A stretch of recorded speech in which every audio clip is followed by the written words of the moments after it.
এক সময় এই পশ্চিমবঙ্গের নবদ্বীপ ধাম ছিল সংস্কৃত চর্চার অন্যতম পাঠকেন্দ্র এবং বিদ্যা চর্চার অন্যতম পাঠকেন্দ্র। তাই বাংলার অক্সফোর্ড নামে খ্যাতি লাভ করেছে এই নবদ্বীপ নগর।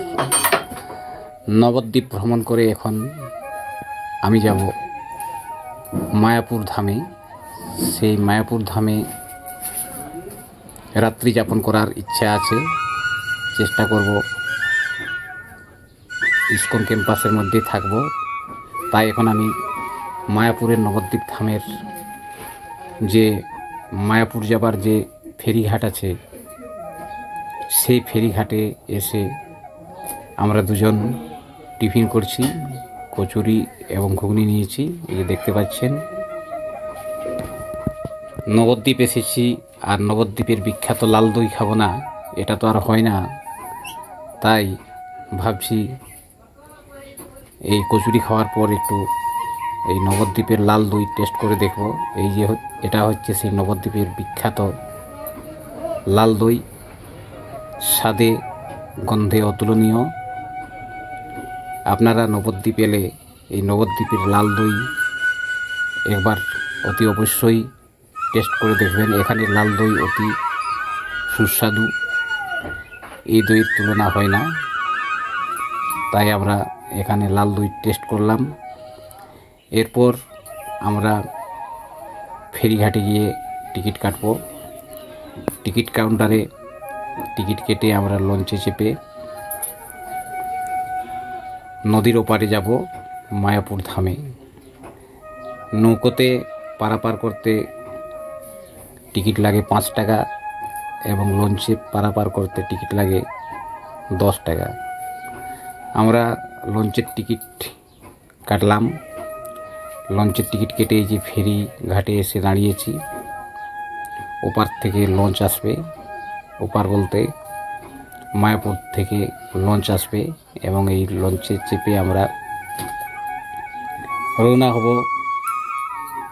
গৌরাঙ্গ মহাপ্রভুর অন্যতম লীলাক্ষেত্র মায়াপুর ধামে। এই যে দেখতে পাচ্ছেন, ভাগীরথীর তীরে নবদ্বীপ ঘাটে লঞ্চ এসে ভিড়েছে। এই লঞ্চেই আমরা রওনা হব। সুবিস্তৃত জলরাশি, আমরা লঞ্চে উঠে পড়েছি। লঞ্চে এক কোনায় বসে আছি, দেখতে পাচ্ছেন। এক পাশে দেখা যাচ্ছে কৃষ্ণনগর, অপর পাশে মায়াপুর। এই মায়াপুর যেতে হলে এই ভাগীরথী পার হয়ে জলঙ্গি নদী পার হয়ে যেতে হয়।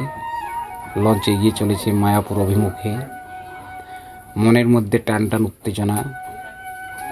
অনেক দিনের আশা একবার নবদ্বীপ মায়াপুর ভ্রমণ করব।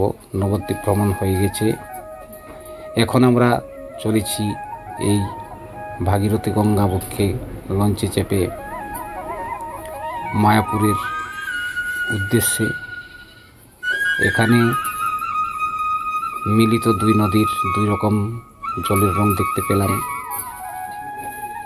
প্রচণ্ড দাবদাহ, কিন্তু এই গঙ্গাবক্ষের সুনির্মল বাতাস প্রাণে এক নতুন আবেগ, নতুন আনন্দ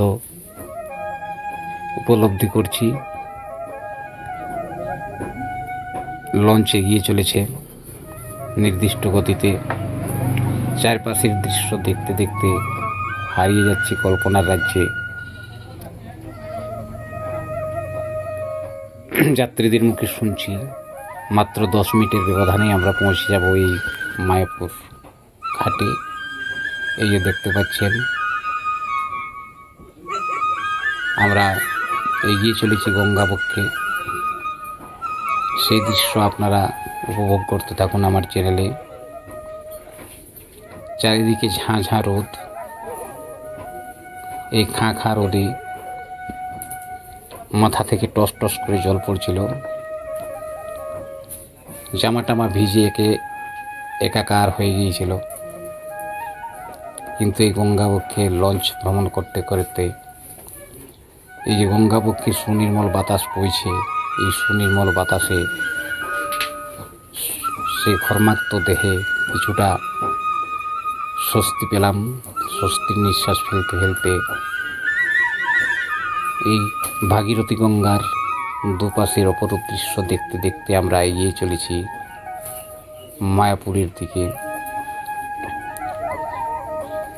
এবং নদীর পাড়ে দেখা যাচ্ছে দূর থেকে অসংখ্য মন্দিরের চূড়া যেন আমরাকে হাতছানি দিয়ে ডাকছে।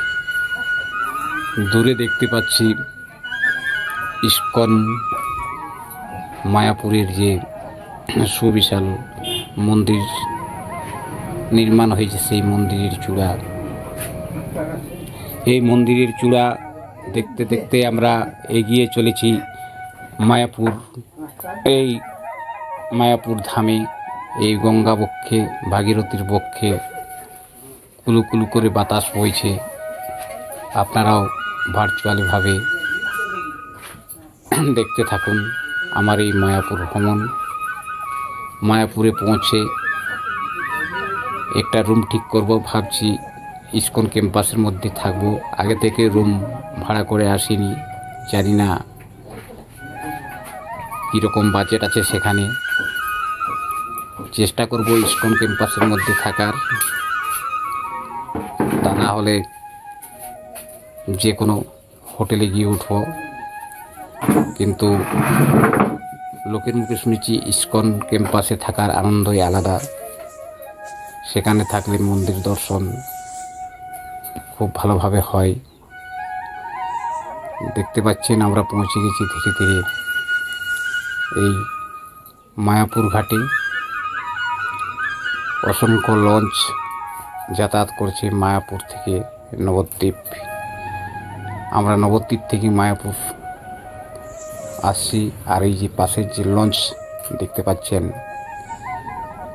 ঘট ঘট ঘট ঘট আওয়াজ করে করে সেই লঞ্চটি রওনা হচ্ছে এখন নবদ্বীপের উদ্দেশ্যে। সারাদিন এইভাবেই অসংখ্য নৌকা লঞ্চ এসে পৌঁছায় এই মায়াপুর এবং নবদ্বীপে। গল্প করতে করতে পৌঁছে গেছি শ্রীধাম মায়াপুর ধামের ফেরিঘাটে। আমরা ফেরিঘাটে লঞ্চ পৌঁছানো মাত্র ধীরে ধীরে লঞ্চ থেকে নেমে আমরা বাজারের দিকে অগ্রসর হতে লাগলাম। দেখলাম অসংখ্য বাস আছে এখানে, লেবুর শরবত, লস্যি আরও কত কিছু বিক্রি হচ্ছে।